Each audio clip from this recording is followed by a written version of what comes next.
যৌবনের যে পাগলামি, যৌবনের যে উচ্ছলতা, যৌবনের যে উন্মাদনা, আল্লাহর শপথ করে বলছি এটা চিরকাল থাকবে? থাকবে না, এটা চলে যাবে। কি করেছেন সে জিনিসটা কিন্তু ঠিকই থেকে যাবে, আপনার কর্মটা ঠিকই থেকে যাবে। যৌবনের এই সময়টা চলে যাবে, কিন্তু যৌবনকালে যা যা করেছেন এই সবগুলো আপনার আমলনামা যেমন লেখা থাকবে, আপনার স্মৃতিতেও থাকবে।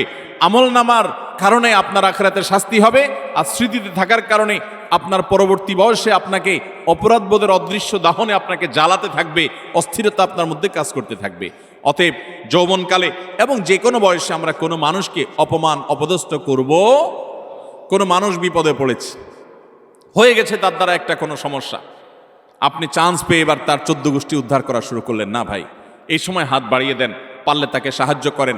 আল্লাহ রাব্বুল আলামিন আপনার কোনো বিপদে এরকম মানুষ দিয়ে দিবেন যে মানুষ আপনার হাত ধরে আপনাকে উদ্ধার করবে।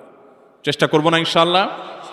তাহলে 6 নম্বর অপরাধ এটি যে কোনো মানুষকে অপমান করলে, কোনো মুসলমানকে অপমান করলে তার শাস্তি আল্লাহ রাব্বুল আলামিন দুনিয়াতে দেন। এবং যে ব্যক্তি কোনো বিপদে পড়া মানুষকে, যার দরকার সাহায্য, সে সাহায্যের জন্য হাহাকার করছে, ওই টাইমে তাকে আরো আঘাত করে, আরো আক্রমণ করে, তার রোস্টিং ভিডিও বানায়, তার চরিত্র হনন করে, তাকে অপমান অপদস্থ করে, এই ব্যক্তি তার যখন জীবনে এরকম পরিস্থিতিতে পড়বে, আল্লাহ তাআলা ঠিক একইভাবে অন্য আরেক পাপিষ্ঠকে দিয়ে আল্লাহ তাআলা তাকে সাইজ করবেন।